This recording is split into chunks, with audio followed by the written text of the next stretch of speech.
Hello and welcome back to a Perfect Body Zone podcast. We're here with Liv. How are you doing, Liv? I'm good, thank you. Great to be here. Yeah? It's your second podcast I've seen you on. Yeah. You're going to do more podcasts in the future? I hope so. They're quite fun, to be fair. Like, just random conversation that comes out. It's good, yeah. So break it down. Let us know a little bit about who you are and what you do. So I am a women's online coach. I help women lose body fat, gain confidence.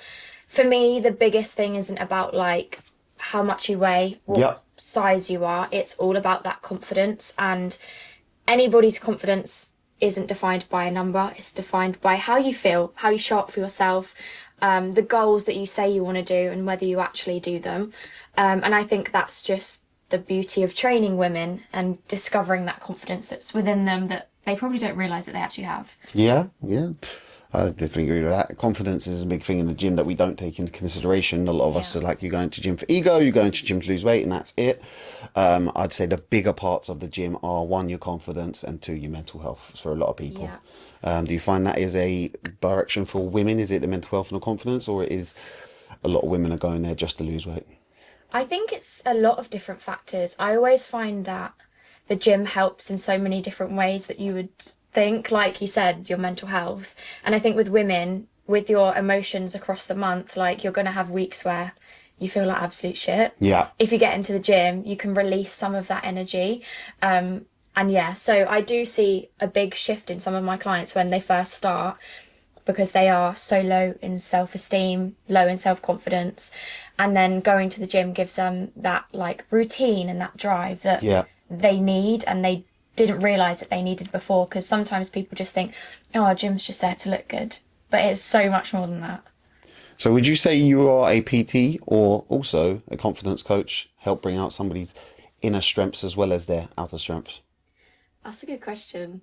I think I challenge my clients. I think if they are experiencing something, I won't just say, here's my advice. I will say why, when, what, like, challenge it. And therefore that probably is the confidence side of the coaching, I suppose. Obviously I help them eat better, look how they want to look, feel how they want to feel. But yeah, the biggest thing I always think is, like, that mental side of it. The mentality of it behind it. So if somebody was thinking of coming to you, they're a bit scared, they're a bit worried, what could you ease them in with if they wanted to contact you? I would say the hardest bit is just reaching out. Once you've sent that first message or that first, like, inquiry form, the rest is really easy. But it's admitting that you're stuck. It can feel embarrassing. To me, it's not embarrassing. I'm here to help you. That's my job. But I do think the first step is always the hardest bit, like reaching out, saying to somebody, I've got this problem, issue, I want to fix, I want to feel more confident in myself. It's hard to admit that you want help and need help, I think. Very much so. But yeah, just reach out. Just say hi. We can talk. Like, I'm not pushy. I will ask you loads of questions, because obviously my job is to find out how I can help. And there's some women that I can't help. So it will just depend. I think reaching out is a lot of areas of life. It's the hardest thing to do, and I do a lot of different stuff and different projects with the motivational stuff. And whether you're reaching out because of your mental health, your body, your weight, your addictions, your lifestyle, your job, your income, your finance, you go to a financial advisor, whether you're going to church to find your spirituality, that first step to the changes that you want to make is the hardest step. And a lot of people, they're looking at the mountain, but they're not looking at that first step they've got to take on that run. You know, you'll never get to where you want to be until you reach out, send a message, talk to that person.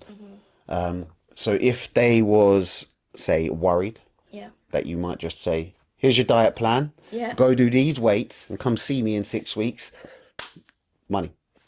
That's not you. No, absolutely not. No, I will always make sure we do a full consultation first, because there are certain women that I can't help. Like, I can't fix your whole entire life. I can only help support certain aspects. There are some women that aren't actually ready. They might reach out and I'm like, it's not the right time. No. And I can happily say that I will say that to somebody, but I'm not going to say it in a way to put you down. I'm going to say it in a way that actually gives you the confidence to try and sort a few things out first. Because if I give you a plan, if I try and support you, you're not going to be able to stick to it because you're moving house, you're falling out with your partner all the time. Like, there's so many different aspects. Like, you might be starting a new job. Yeah, starting a new job might be a good, like, catalyst, I suppose, to then start going to the gym because you want to fit it into, like, your whole new routine. But sometimes you actually need a good month in a first-time job.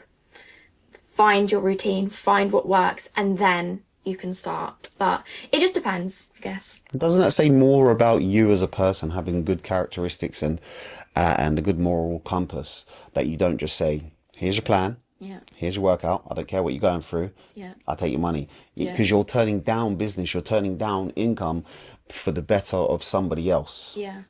I think as well, like, as a coach, I need to make sure that I'm on my top form. Yes. Because if I take somebody on that I know I'm not going to really work well with, then all my energy's into that. I'm then worrying about that. Therefore, I can't show up better for all of my other clients. Yes. So it's making sure that there's that healthy balance and ensuring that if I do turn somebody away, they understand and they're not just thinking I'm turning them away because they're not worthy of it. It's not that.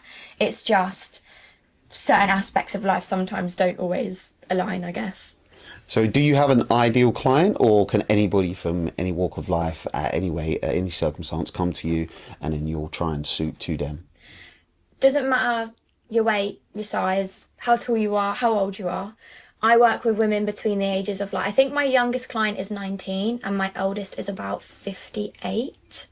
But yeah, I work with predominantly women who want to feel more confident, who are ready to actually step into the gym. Like, I can offer home workouts. It's just not my favourite. I like hearing that people have the gym bug and they're in the gym and stuff.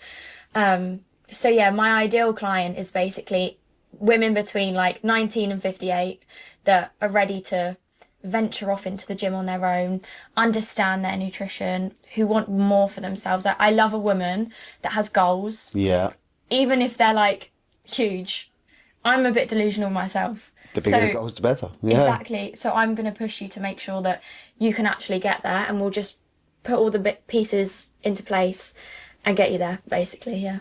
So what about the concept that a lot of women will say that they don't want to go to the gym or lift weights because they don't want to gain muscle, be bulky, or, you know, have that manly figure? I think it always comes back down to, like, social media. Yeah. And I do still hear women like under 25 say they don't want to be bulky, which I think is quite interesting because social media nowadays has proven that lifting weights isn't going to make you bulky. Yes. I also think sometimes people will come to me and say, I want to look like this girl. And I'm like, nice. That's going to be really hard because she's trained for like 6+ years. She's probably, you know, she probably works her arse off. Yeah. It takes a lot to look like that. So yeah, I've forgotten your question now. Yeah. Got my train of thought. Yeah. They come with you and they obviously got a goal in mind, and it takes a lot of time. It's not like getting a haircut. Can I get this haircut? Yeah. Wash and dry. It takes time to get to where you want to be. Yeah. But I think my mum's generation is the generation of you want to be stick thin. No body fat whatsoever, no curves, nothing. My generation is more, you want a big bum, a little waist. My sister's generation, I think, was more slim but curvy. So it's always a minefield with women because different generations of women almost want the same sort of goals, but similar. But yeah, you're never going to get bulky. I mean, I wish I looked more muscular than I do, but it takes a long time and it's hard. Massively takes a long time. And one of the key definitions is men who are trying to get bulky and they've been in the gym for years and they still can't do it. And they've got heightened testosterone. Mm-hmm. It's easier for the men to put on muscles. So, you know, if men find it hard, it's going to be a lot harder for women to get that kind of ripped Arnold Schwarzenegger female version body. Yeah. So I think that's a scare tactic for a lot of people. For years ago, you know, all we associated for gym was loads and loads of muscle definition. That is gym, but it's not. There's loads of people go to gym just to stay, as you say, in shape, healthy, looking more defined, but not absolutely ripped. Yeah. So, you know, I think there's a big scare tactic, and false aspect of a lot of people's mindset Yeah. when it comes to gym. So what would you say if somebody come to you and they said, I've got bad eating habits and I don't like the gym. Can you help? We would break that down first of all. I'm not just going to give you a plan. Yep. I can't do that. I have to ask you all the questions. No chat plans? No. I need to make sure that your bad eating habits, are they actually bad? Yeah. Or is that sort of like learnt behaviour from when you was a child? I need to make sure is your bad eating habits just when you're on your period, you're just binging. Yeah. Is it emotional? Is it like a mental thing? Is it actually a bad relationship with food? Or is it you scrolling through Instagram, seeing what bad relationships with food might look like and then thinking, oh, that's me. Yeah. I do think a lot of women think the worst of themselves and they actually aren't in a bad position that they think they are in. Yeah. So I just have to get to the bottom of everything first and then I can say, okay, here's the first step. Because if I don't know those answers to those questions, I could just give you a meal plan, say 2,000 calories, and you're going to see all of the calories, the macros, the numbers, all the words, and you're going to just freak out and then not do it. And that's not my job. My job is to make sure that you feel supported and understand what's actually going on. So you do a lot with personalisation and working with someone to understand them, their lifestyle, their habits, their beliefs. And there is, unfortunately nowadays, there's a lot of people who will get a chat diet plan, sell that to somebody randomly because they become a PT. What's your view on a chat diet plan for somebody just to gain money and, again, being kind of a false PT? It's a hard one. I mean, a lot of influencers do that because it's easy money. Yeah. And a lot of influencers are able to attract people that want to pay quick. Yes. I find if I get inquiries through TikTok, they want to pay there and then. Yes. They want that set plan. They don't care that it's personalised. Oh, wow. I think people from Instagram, I've noticed, want more of that personalised experience. That's interesting. But I'm not going to give you one size fits all plan. No. Because I know it's not going to work for me, so why would it work for you? You need that extra support. I mean, if people are doing that, fair play, but it's not my bag. Yeah, I mean, my personal compass would be, the moral compass would be, it's just sort of ripping people off. You could, here's your list of good foods, here's your lunch and dinners. Yeah. Come back to me, if that's £50 for that diet plan, come back to me in 6 months and let me know how you're doing. There's nothing stopping them going from chat or Google and doing that themselves. And again, like it is, you're not personalising it, you're just earning money. And if you're just giving the wrong person the wrong diet plan and they come back to you and say that didn't work and you say, well, it works for everybody else, it's not worked for you. That's, again, it comes back to your moral compass. If you're a PT, I think you should be working with somebody. But other side is, if you are going to give out these kind of do it all for everybody's, I think that should be free information. Be like, hey guys, here's a download list I've got. Here's a free diet plan. Here's what works for some people. If you want it more personalised, come to me and we can work together. I think that's a better way to kind of, one, attract more customers, two, give out some valuable information that others are selling for silly money, and three, again, giving more value. I would also say that that's probably more the male side of things. Oof, men. Not to be sexist or anything, but I would imagine it's more gym bros that probably do that than women. Oh, massively. Gym bros, it's steak and lift, bicep, tricep. What is it? Chest, bicep, chest and bis. Arms and chest, forget the rest, that's it. Oh, never heard that one before. No, many years I did that. Oh dear. But yeah, I would probably assume that it's more like the male money motivated mindset. Yeah. That drives that. Yeah. I think, sounds so sexist, but I would say probably women on the other hand are probably more naturally more nurturing. Yeah. Than therefore might not do that. I don't know. I haven't really come across anybody that's doing that, I suppose, but I think, from a personal level, and a man's perspective, I think it's harder for women to lose weight, gain weight, gain muscle. As a guy, we go into the gym, we work harder, we've got testosterone. Yeah. It's easier for us to lose weight, gain weight, or gain muscle. So women are more complex with their bodies. Plus, you guys have got all your hormones, your menopause at a certain age, your periods. Like, you've got so much more going on in a woman aspect. So it is more difficult, I'd say, to do your job than it would be if I was a PT to do my job. Yeah. Yeah. Yeah, I think women are complex, but that's the joy of the job. Yeah. It's fun. I don't know what my girls are going to say each day. Sometimes they'll be really, really happy. Other days they're like, Liv, I absolutely hate everything and I'm doing everything wrong. And I'm like, no, you're not. Where are you in your cycle? And they're like, oh, I'm due on. I'm like, there we go. That's fine. Yeah. It's almost those fake hormonal feelings. Like, I try to remind my girls that those feelings aren't necessarily real. Yep. It's just how your moods have dropped, how your hormones have dropped. You have to sort of train your mindset. I have to do it with myself because there'll be days where I wake up and I'm like, feel like shit. Yeah. But I'm like, oh, wait, no, it's not that. It's just how your body just fluctuates. Yeah, yeah. Unfortunately, I mean, men fluctuate mentally, but women fluctuate all over. Mm-hmm. You've got so much more going on. If a woman was to think about going to gym, she wants to change her lifestyle, she wants more confidence, and she didn't want a PT, what would be your first piece of advice? Go get a membership and just walk on the treadmill. Just walk on the treadmill at first? Walk on the treadmill. Take it easy. Something simple. Yeah. Suss out the gym. Who's there? Is there any PTs that you might want to work with? Yep. When you're in the gym, walking on the treadmill, scroll through Instagram. There's so many good coaches out there. Yeah. There are so many really good coaches. Especially in Eastbourne, we have quite a good very online coach. We've had loads on the podcast. Yeah, Eastbourne's really, really they're good. They're really good. So I think we're quite lucky down here in that sense. But yeah, walk on the treadmill. Just suss it out. And then once you've walked on the treadmill for long enough, after maybe a few weeks, you will then feel more confident in the gym environment. Therefore, you can go and try a machine and try a bit of weights.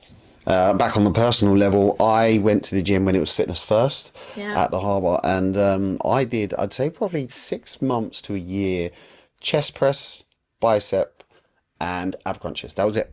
Nothing else. Chest press, biceps, and ab crunches for a whole 6 months to a year. I didn't know what I was doing. There was no cardio, no legs, no idea of going near the free weights. I would not touch them. So I can definitely relate to what you said. You know, keep it simple. Don't overdo it. Don't throw in, oh, I've got to do this, this, this, and this. I've got to do this by this time. I've got to switch to that. I've got to make sure I keep that set. I've got to keep those reps. Simplicity is key, especially when you're first starting out. And so I definitely agree with that one. Yeah. So if somebody's got maybe a bad diet, busy lifestyle, what would be your first piece of advice to switch diet or, you know, get better foods in? Number one thing I always say, there's not necessarily good and bad foods. Ooh. You can eat 10 packets of donuts and still lose weight. Yeah. It depends how much you're willing to sacrifice. I try not to let my girls sacrifice too much because otherwise you're going to be really bored. Yeah. You can't have a social life because you're eating chicken and rice. You have to cut out alcohol. That's so boring. Yeah. In terms of like bad eating habits, I guess it's just understanding, are they actually bad? Where do they come from? Is it just the lack of food in the fridge? Do you just need to go and do a food shop? Yeah. Because sometimes, don't get me wrong, if I haven't got food in the fridge, order something. Yeah. Do you know what I mean? So easy nowadays. So easy. Just Eat is a killer. Yeah. And it's so quick, so easy. And if you go into a food shop, you're probably spending about 50 quid anyway. Yeah. So I think that's one of the main things. Make sure you have food in the fridge. And quick things like microwave rice. Microwave rice. I love microwave rice. It saves me so much time. And then I just need to cook my meat, my vegetables, and it's done. Yeah. So quick and easy. So make sure you've got good healthy foods in the fridge, accessible and quick. Yeah. So what about, it's a very big misconception, and I know a lot of people do it, and I did it for many years. It costs too much to eat healthy. That's a tricky one because a food shop nowadays is expensive. It is, yeah. And expensive is subject to your own earnings. Yes, yeah. So for somebody that isn't earning a lot, a McDonald's is more accessible, unfortunately. a packet of strawberries now is like £3 something. Yeah. Like, I think that's where it all stems from. It's subject to your earnings and probably your mindset as well. It can be expensive. You can go to Lidl or Aldi, which is probably one of the cheapest. Yeah, very, very cheap. But strawberries don't last very long. A packet of salad doesn't last very long, especially in the winter. It lasts like 2 days. I'm sure they do something to speed up the so process. Then you buy more, Yeah, so then you buy more. Years ago, salad and fruit and veggies definitely lasted longer. Yeah. I'm sure it's the pesticides that they're putting on to speed up the rotting, so you have to buy more. Yeah. So for years I was in the mindset as well. As it's easier to get the takeaway, but you're talking Domino's. That's very expensive takeaway. Mm-hmm. But a bag of apples is just over £1. Yeah. And you're like, a bag of apples, bag of bananas. And when you do pick up all those fruits and veggies and you do take it to the till, it costs you as much as a takeaway, but you've got days worth of food. And when you break that down, you're like, yeah. So I think it does come down, like you say, you have to look at your finances, who you are, where you're shopping, but also relate that to what you want to eat, to what you could eat. Like oats is a big one for me. Great for your gut health, great to mix into different meals, but super, super cheap. Great carb source. So again, like you say, look at your finances, look at where you're going. But I believe eating healthy isn't as dear as we think, because accessibility is easy. Just eat, a couple of taps is so much easier than going. On the other hand, meat is expensive. Meat is astronomically expensive. So if you're trying to get your protein in, even like Greek yogurt, like that Greek yogurt, I must have to buy like 4 or 5 tubs a week, which is probably costing me about 20 quid. Yeah. It's so expensive. And yeah, you can still buy the fruit and veg, but some people, it takes them a long time for their brain to click and for them to actually do it. Yeah. So even just starting off like, I don't know, cutting up a bit of cucumber each week. Yeah. That's one first step. Cutting up a bit of carrot. There's your snack for lunch. Yeah. That's it. But it does take a while for people to shift, especially if they've been in that mindset for a long time that they can't necessarily do a food shop or haven't got the money to do a full food shop all the time. Some people get paid weekly. Yeah. So then they haven't got as much funds to... Different budgeting plans, yeah. Exactly, yeah. Yeah, maybe, as you said with the meat, I've recently found, so I was always a chicken breast guy. Yeah. You buy a big load of chicken breasts, you freeze some of them, get them out. Yeah. But again, that's gone up in money. But then somebody opened my eyes to, is it chicken legs? Chicken... stuff that you get from Domino's, but you snap them off. They're chicken wings and chicken bits. They're super cheap, but once you season those bad boys up, you've got a couple of meals. And I was like, wow, how are Domino's charging so much for that? Yeah. So do you get a lot of women come to you and say they just want to fix their mindset? They're not too worried about their weight, they're not too worried about their body, but they want to get into fitness because of the mindset? I think it comes down to social media again. Oof. Everybody is seeing this. You have to be consistent. But what does that mean? Yes. Consistency for everybody looks very different. I might go to the gym 5 days a week. One of my clients might go twice a week. Yes. That's her consistency, twice a week. Mine is 4 or 5. Yeah. Do you know what I mean? I think social media is so bad for giving people these false beliefs of what they should be like, what their mindset should be like, how their plate should look like. Yeah. So then I do get girls come to me and say, oh, Liv, I want to be doing this, this, this. And I'm like, okay, you can. Yeah. It's just going to take you a little while to get there. I think with women, though, it is all about, like, making sure you feel confident but stable across the month. Ooh, sorry. Because if you are dipping in and out of your hormone cycle, it, like you said, you get all up in your head. Yeah. It's not fun. It's not good. But having that routine and that stable sort of knowing what you're doing each week really helps. Yeah, it makes sense. I mean, I can't fully understand it being a man, so it's a lot different. A men's aspect of mindset will always be different from a woman's, but I know when I speak to a lot of men, when it comes to mindset, depression, and we're leading in suicides, the gym I know saves a lot of people. So it's tough. Have you ever seen somebody start the gym and shift their whole life, not just their weight? Hell yeah. My girls get promotions at work. Nice. My girls leave toxic relationships. Nice. My girls buy new cars. They see their income go up. They have better relationships with their friends, their family. Like, confidence is so key, and you just attract so much more. Yeah.